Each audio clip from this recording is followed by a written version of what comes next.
오늘 보실 말씀은 창세기 22장 17절입니다. 창세기 22장 17절 말씀, 대적의 문을 얻을 자들이라는 제목으로 함께 나누고자 합니다. 창세기 22장 17절 말씀. 내가 내게 큰 복을 주고 내 씨로 크게 성하여 하늘의 별과 같고 바닷가의 모래와 같게 하리니 내 씨가 그 대적의 문을 얻으리라. 아멘. 이 창세기 22장의 말씀을 보시면 여러분 잘 아시다시피 아브라함이 이제 하나님의 시험을 받아서 모리아산에 이삭을 번제로 드리려고 올라가는 그 장면입니다. 그래서 이삭을 번제로 드리려 할 때 하나님의 사자가 나타나서 막았다 그랬죠. 그래서 오늘 이제 아브라함이 하나님을 믿었던 그것을 의로 여기시고 오늘과 같은 약속을 다시 한번 하셔요. 근데 이 하늘의 별과 같고 바닷가의 모래와 같다라는 이 자손에 대한 약속은 하나님이 아브라함에게, 여호와 하나님께서 아브라함에게 나타나실 때부터 한 두세 번에 걸쳐서 이렇게 약속을 계속해서 하시는데, 이삭을 드리려고 할 때 하나님께서 하늘의 별과 같고 바닷가의 모래와 같게 하리니 네 씨가 그 대적의 문을 얻을 것이다 라고 이제 약속을 다시 한번 해주십니다. 그러니까 이제 우리가 성경을 읽을 때 하늘의 별과 같다, 바닷가의 모래와 같다 분명 말씀하셨는데 대체적으로 이제 하늘의 별과 같음에 초점이 맞춰져 있고, 하늘의 별과 같이 그렇게 많은 자손을 아브라함에게 줄 것이다. 그래서 그 이후로 중동 이스라엘부터 해서 지금 우리나라 전 세계적으로 많은 그 아브라함의 믿음의 후손들이 생겨났다라고 이제 얘기를 하고 있습니다. 근데 여기서 보면 내 씨가 그 대적의 문을 얻으리라 말씀을 하시면서 갈라디아 3장 16절에 그 씨에 대해서 말씀을 하고 계십니다.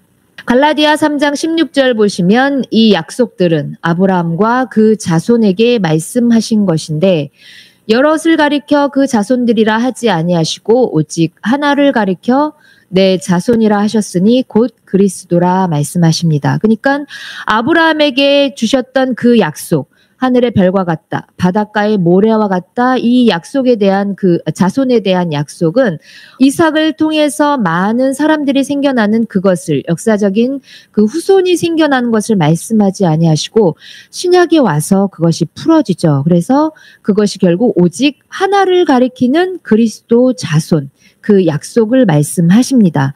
그러면 우리가 창세기 22장 17절로 가셔서 내 씨가 그 대적의 문을 얻으리라 말씀하신 이 내 씨라는 것은 결국 신약에서 말씀하시는 그리스도가 올 것을 말씀하시는 부분이라고 이렇게 성경에서 말을 하고 있습니다. 근데 여기서 보시면 그 씨가 그 대적의 문을 얻을 것이다 말씀하셔요. 여기서 문이라는 부분이 원어로 보시게 되면 그냥 문 그 자체예요. 문 보시면 8179번 문, 대문, 도시, 열림 이렇게 나오는데 성경에서 보면 다 문이라고 나와 있어요. 이거하고 똑같은 말씀 여러분들 기억하실지 모르겠는데 마태복음 16장 18절에도 나와 있죠. 마태복음 16장 18절 보시면 사도 베드로에게 칭찬을 하시면서 주는 그리스도시요 살아계신 하나님의 아들이십니다. 그 신앙 고백을 할 때 예수님께서 이렇게 말씀하셔요. 너는 베드로고 이 반석 위에 네 교회를 세울 것이다. 그리고 음부의 권세가 이기지 못할 것이다 말씀하십니다. 요거 원어로도 한번 보시면요. 여기 이제 음부의 권세라 하셨는데 권세라는 단어 보시면 4439번 지금 클릭해 주셨죠? 하셔갖고 여기 이제 피테오라고 잘못 나와 있는데 4439번이 필레라는 단어예요. 이 필레라는 단어가 문이라는 뜻입니다. 그러니까 결국 창세기에서도 아브라함의 몸에서 날 그 씨가 예수 그리스도를 가리키는 것이고, 그리고 베드로가 예수님한테 칭찬을 받으면서 반석 위에 교회를 세울 건데 음부의 권세가 이기지 못할 거다. 음부의 문이 이기지 못할 거다. 대적의 문, 네 씨가 대적의 문을 이길 것이다라고 말씀을 하십니다. 그러니까 이 권세가 아까 필레라는 문이란 뜻이고 저기 창세기에서도 문으로 나와 있죠. 그러니까 대적의 문을 얻는다. 음부의 문을 이긴다. 이런 뜻이에요. 그러니까 양의 문 대신 예수 그리스도께서 오시게 되면 그 대적의 문을 이기고 음부의 권세, 금부의 문을 이겨서 어떻게 승리하고 다스리신다는 그 얘기를 하고 있습니다. 그러니까 문이신 예수 그리스도가 와야 되는 거죠. 근데 시편에서는 24편 7절에서 8절 보시면 찬양으로도 유명한데요. 문들아 너희 머리를 들지어다. 영원한 문들아 들릴지어다. 영광의 왕이 들어가시리로다. 영광의 왕이니시뇨 강하고 능한 여호와시요 전쟁에 능한 여호와시로다 말씀하십니다. 그러니까 여기서 보면 문들아 너희 머리를 들어라. 영원한 문들아 들릴지어다 하면서 이 문들한테 뭐라고 하셔요? 영광의 왕이 그 문 안으로 들어가신다고 하셔요. 그 영광의 왕은 전쟁에 능한 여호와시라고. 그러니까 예수 그리스도, 양의 문이신 예수 그리스도가 오시게 되면 또한 예수 그리스도, 그 문이신 예수 그리스도가 오셔서 우리 안에 들어오시게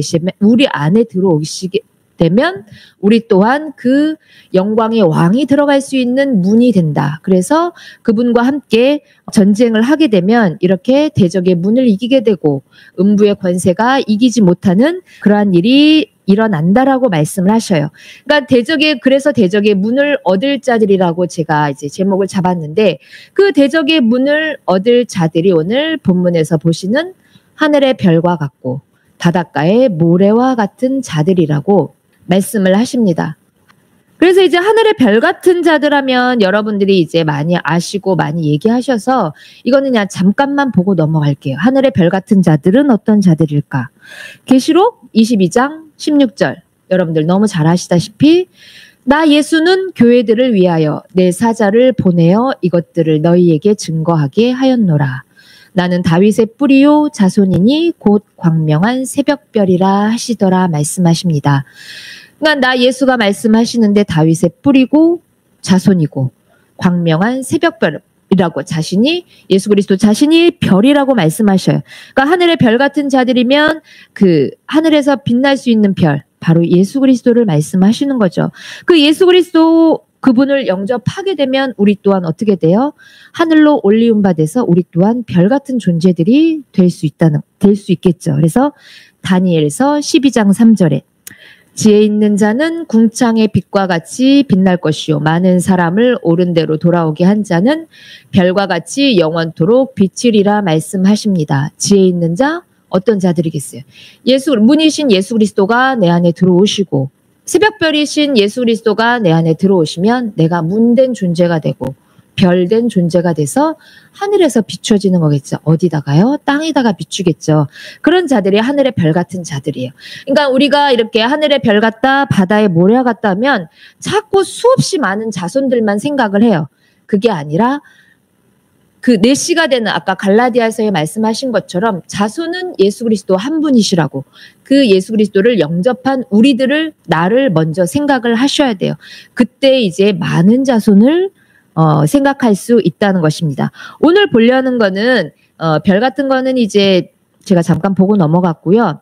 이제 바닷가의 모래를 보려고 합니다. 이 바닷가의 모래 같은 자들은 많이 언급을 했던 걸 제가 기억을 못해요. 그냥 하늘의 별에만 초점이 맞춰진 것 같아서 이 바닷가의 모래 같은 자들은 어떠한 자들인가 이제 보려고 하는데요. 우리가 이제 흔히 계시록 12장 17절을 먼저 보겠습니다. 이 계시록 12장 17절 보시면 용이 여자에게 분노하여 돌아가서 그 여자의 남은 자손 곧 하나님의 계명을 지키며 예수의 증거를 가진 자들로 더불어 싸우려고 바다 모래 위에 섰더라. 이 성경 구절이 되게 강해요. 그러니까 이 성경 구절이 되게 임팩트가 있는 것 같아요. 그러니까 바다 모래 위에 용이 섰다고 하니까 이 바닷가의 모래 같은 자들을 다 하나님 없는 자들, 예수 그리스도가 없는 자들로 생각하는데 하나님 약속하시기를 바닷가의 모래 같은 자들도 하나님이 그 약속의 자손으로 약속을 하셨어요. 그러니까 이 바다 모래 위에 용이 서 있다라고 얘기를 합니다. 용이 서서 어떻게 해요? 하나님의 아들을 낳을 여자를 지금 대항하고 있는 것이죠. 또 마태복음 7장 26절 보시게 되면 이것도 다른 편의 그 모래 같은 사람들입니다. 나의 이 말을 듣고 행치 아니하는 자는 그 집을 모래 위에 지은 어리석은 사람 같으리니 합니다. 그러니까 이 위에 보시면 지혜로운 사람이 나오고 반석 위에 집을 지은 지혜로운 사람이 나오고 또 여기서는 모래 위에 집을 지은 어리석은 사람이 나와요. 그러니까 당연히 모래 위에 지으면 우리 삶 속에서도 모래 위에는 집을 짓지 않잖아요. 반석 위에다 짓고 또 지하를 파서 짓기도 하고. 그러니까 당연히 이거는 그 비바람이 불고 폭풍이 닥치게 되면 당연히 무너질 수밖에 없는 것이죠. 근데 성경에서 말하는 걸 이 모래 위에 지은 한 구절만 위로 올려줄게요. 예. 여기서 보면 나의 말을 듣고 행하는 자는 반석 위에 지은 지혜로운 사람 같다. 25절에는 그 집을 모래 위에 지은 어리석은 사람 같다 말씀을 하십니다. 그러니까 이거하고 대비가 돼서 그럼 반석 위에 지으면 고린도전서에선 얘기를 하죠. 반석은 예수 그리스도라고. 그러니까 예수 그리스도 위에 집을 지어라. 예수 그리스도와 하나 된 그 성전이 되어라 하면 지혜로운 사람이 되는 거고 그렇지 못하고 아까 용이 바다 모래 위에 섰다라고 그랬잖아요. 다른 복음과 그 창세기에서 선악을 알게 하는 나무와 하나가 된 자들은 용이 서 있는 모래 같은 자들이고 그 모래에 집 짓는 사람은 그러니까 다른 그 복음과 하나 된 사람은 어리석은 사람이라고 성경에서는 말을 하고 있습니다. 그래서 이제 이 구절들이 너무 강하다 보니까 그 바닷가의 모래를 생각하지 못하는데요.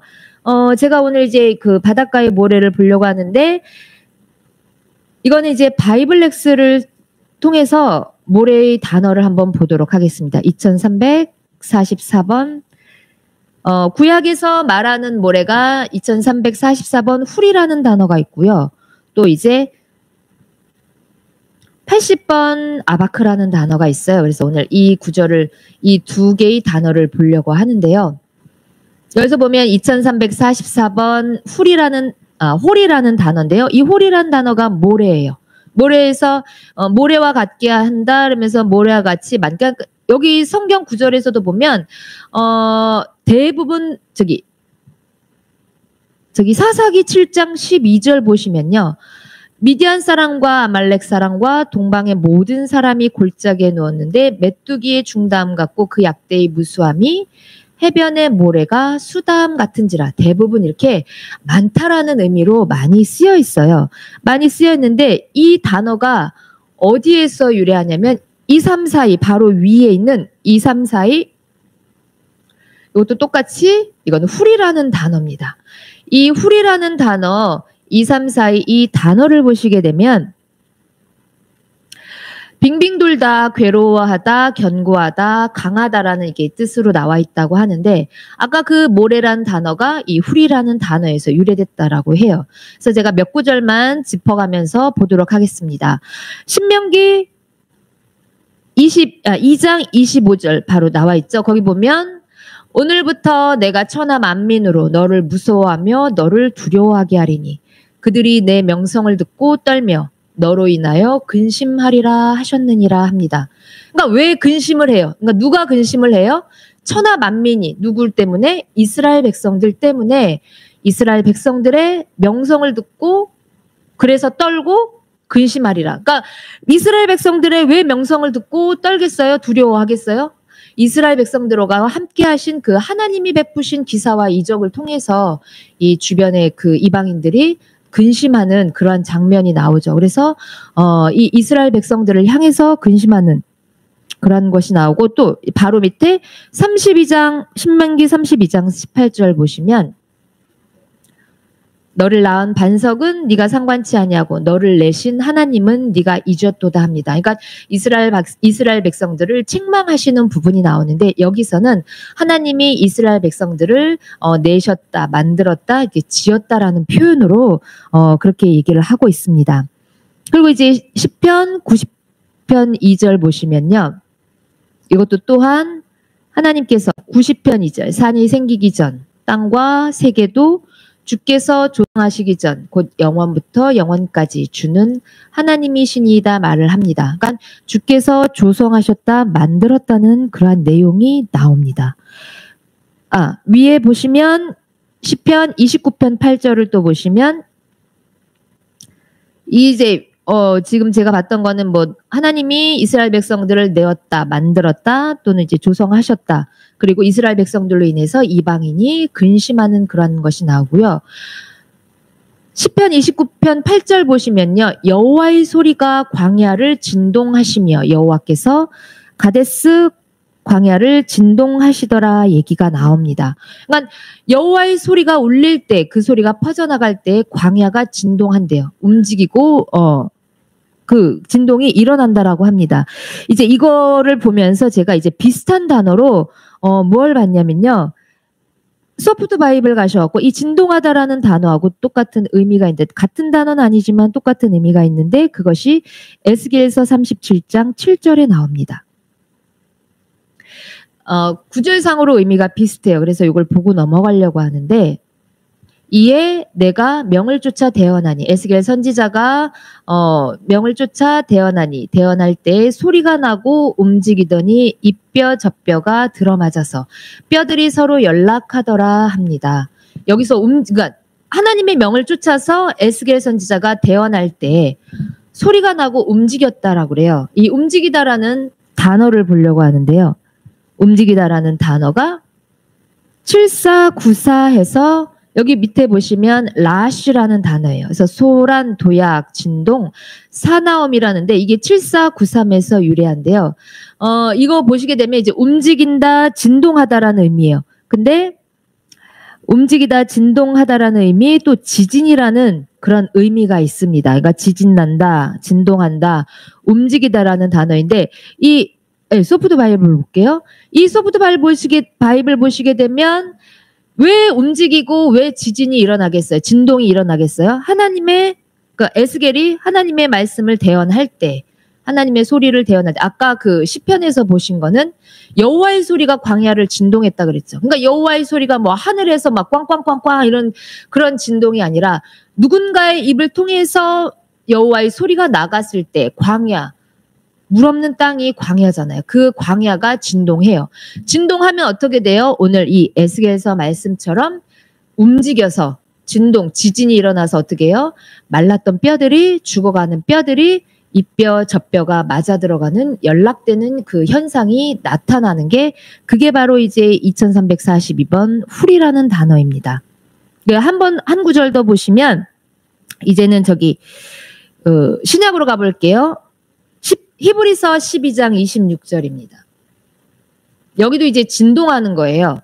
여기도 똑같은 의미인데, 여기 보시면 그때는 그 소리가 땅을 진동하였거니와, 똑같이 소리가 나요.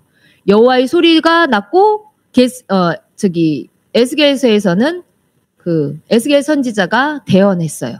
소리가 땅을 진동한다 그러죠. 아까는 광야를 진동한다 그랬고, 에스겔서에서는 뼈들한테 했을 때 이제 뼈들이 연락되는 현상이 일어나고, 땅을 진동하였거니와 이제는 약속하여 가라사대 내가 또 한 번만 땅만 아니라 하늘도 진동하리라 하셨어요. 그 하늘이 어떤 하늘이겠어요? 다른 편의 하늘을 믿는 사람들을 통해서, 예수와 영접된 사람들을 통해서 소리가 나갈 때 땅과 하늘이 진동되는 역사가 일어나면요. 어떻게 되냐면 28절에 우리가 진동치 못할 나라를 받게 되는 겁니다. 그래서 하나님의 복음이 전파될 때, 우리의 입을 통해서 전파될 때 그 땅과 하늘이 진동되는 역사가 나타나면 우리가 이제 움직이지 않고 지진이 일어나지 않는 그 진동치 못할 나라, 그 하늘나라를 받게 된다라고 얘기를 하고 있습니다. 이 단어를 우리가 어디서부터 봤어요? 모래에서 유래된 그 2342번 훌이라는 단어에서부터 본 것입니다. 그러니까 아까는 이제 모래라는 단어를 제가 봤었는데, 그 모래라는 단어가 어디에서 유래가 됐냐면, 이렇게 너를 내셨다, 너를 조성하셨다, 그리고 여호와의 소리가 진동된다라고, 여호와의 소리가 증거됐을 때, 나아갔을 때 땅과 하늘이 진동된다라고, 그래서 이방 민족이 두려워한다라고 그 단어 2342번에서 유래가 된 것입니다. 그러니까 이렇게 해서 나와진 자들이 바닷가의 모래 같은 자들이라고 성경을 통해서 우리가 볼 수가 있습니다. 이제 한 단어를 더 보고 가려고 하는데요. 80번 바이블렉스에서 보도록 하겠습니다. 80번? 구약 80번이요. 예. 아바크라는 단어예요. 아바크라는 단어인데 여기 보면 잘못 나오긴 했는데 이 신명기 28장 24절에 티끌이 아니고 모래가 아바크예요. 80번 아바크예요. 그래서 다른 거는 다 티끌이라고 나왔고요. 이 신명기서에서는 모래를 아바크라고 합니다. 그래서 티끌, 모래, 먼지 이렇게 되게 하찮은 존재 그거를 말씀을 하시는데 이 아바크라는 단어가 어디에서 유래하냐면요. 79번으로 갈게요. 79번 똑같이 아바크라는 단어입니다. 79번. 예, 맞군요. 79번 이 아바크 여기에서 유래를 했는데요. 이 모래라는 단어가 이 79번 아바크가 씨름하다라는 단어입니다. 그래서 우리가 잘 아시다시피 창세기 32장을 보시면 이제 야곱이 라반에게서 이제 도망쳐서 자기 가족들을 데리고 이제 야복강을 건너기 전에 자기 아내하고 자식들은 다 먼저 보내고 혼자 이제 남아서 그 하나님의 사자하고 씨름하는 장면이 나와요. 그때 이제 씨름할 때 이 단어가 79번 아바크라는 단어입니다. 그래서 이 씨름하다라는 단어에서 모래라는 단어가 유래가 됐어요. 그래서 참 제가 이걸 보면서 많이 이제 생각을 해봤는데 여기 본문으로 한번 가서 오늘 본문 보시고 마치도록 하겠습니다. 32장 아까 24절부터 쭉 보시면 야곱이 홀로 남아서 하나님의 사람과 야곱과 이제 씨름하는 그것이 나와요. 그래서 쭉 보시게 되면 야곱이 이제 나를 축복하지 아니하면 가게 하지 않겠습니다 해서 이스라엘로 이름이 바뀌었다 그랬죠. 근데 28절을 한번 볼게요. 28절 보시면 그 사람이 가로되 내 이름을 다시는 야곱이라 부를 것이 아니요 이스라엘이라 부를 것이니 이는 네가 하나님과 사람으로 더불어 겨루어 이기었다라고 얘기를 합니다. 근데 겨루어 이기었다라고 했는데 그러니까 하나님의 사람을 야곱이 싸워서 이겼다. 그래서 축복을 받아냈다. 그래서 우리가 기도할 때도 막 붙들고 기도해서 하나님의 축복을 받아야 된다. 기도응답을 받아야 된다. 뭐 이러면서 이제 저도 기도했던 생각이 나고 예전에 신학교 다닐 때는 막 산에 올라가서 소나무 하나씩 잡고 그거 뿌리 뽑을 때까지 하라고 이제 그러면서 이제 그 뭐예요? 철야를 했던 생각이 나는데 이걸 보시면 야곱이 이겼는데 야곱의 상태는 참 이거 환도뼈를 쳐서 위골돼 가지고 야곱이 절었잖아요. 그래서 절름발이가 되었다라고 하잖아요. 위에 보시면 절다라는 걸 한번 볼게요. 여기 31절에 절었더라 보시면 6760 짜라라는 단어예요. 구부리다, 절뚝거리다.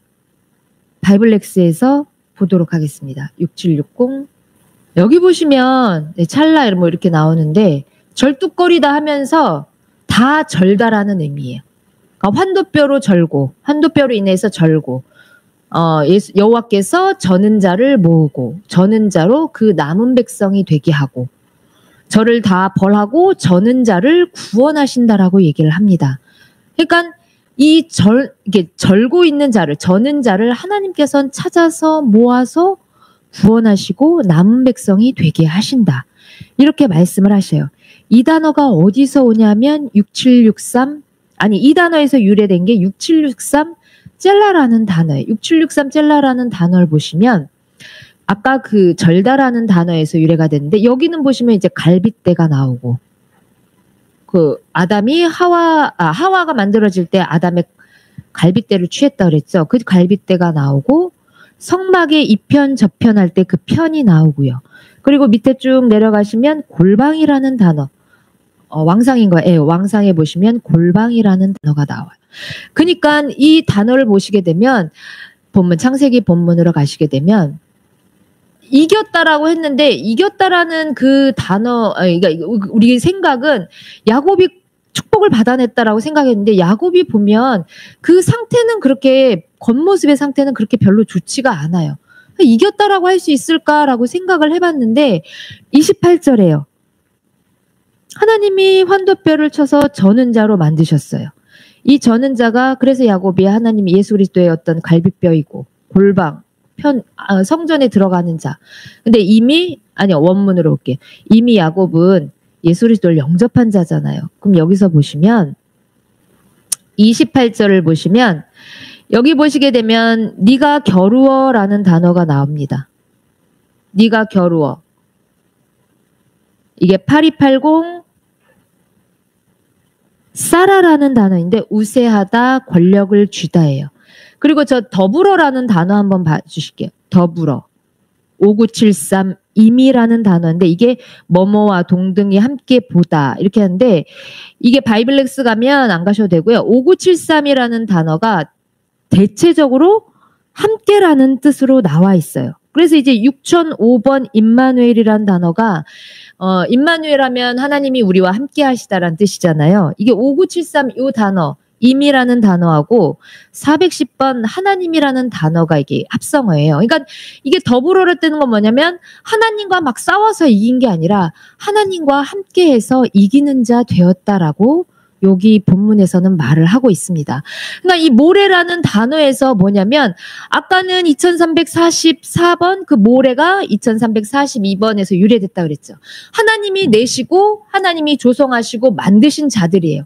그러니까 용이 바다 모래 위에 서 있는 그렇게 용과 하나 된 그런 자들을 하나님께서 하나님의 소리를 발하셔서 어떻게 해요? 그 땅을 진동하셔서 그 땅이 하늘로 올림받는 그 하늘의 별과 같은 자들로 만드신다는 게 그게 바닷가의 모래 같은 자들이에요.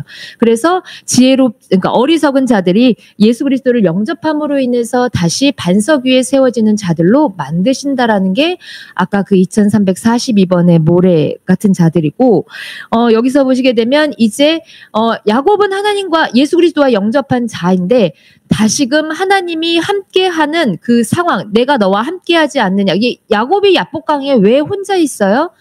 그 에서를 두려워해서 혼자 있는 거잖아요. 왜 혼자 있느냐고요. 하나님이 함께하심을 깨닫지 못하니까 혼자 두려워서 그러고 있는 거죠. 그래서 하나님이 야곱한테 내가 너와 함께하고 있다라는 것을 알게 하기 위해서 다시금 이렇게 저는 자로 만드셔서 내가 이제 너는 나와 함께 이긴 자가 되었다. 그래서 가서 다시 하나님의 복음을 증거하는 담대한 자가 되라라고 말씀하시는 이런 사람들을 하나님이 모래와 같은 자들이라고 말씀을 하십니다. 그래서 성경을 아까 그 용이 바다 모래 위에 섰다. 어리석은 자는 모래 위에 집을 지은 자하고 똑같다. 이게 너무 성경이 강하게 바뀌다 보니까 바닷가의 모래 같은 자들은 저희가 생각을 잘 안 하고 있는데요.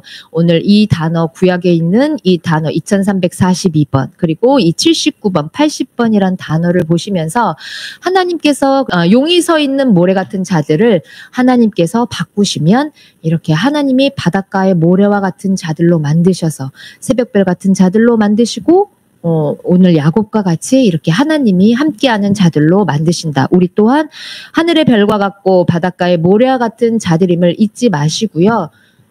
우리가 항상 대적의 문을 얻을 수 있는 여러분들 되시기 바랍니다.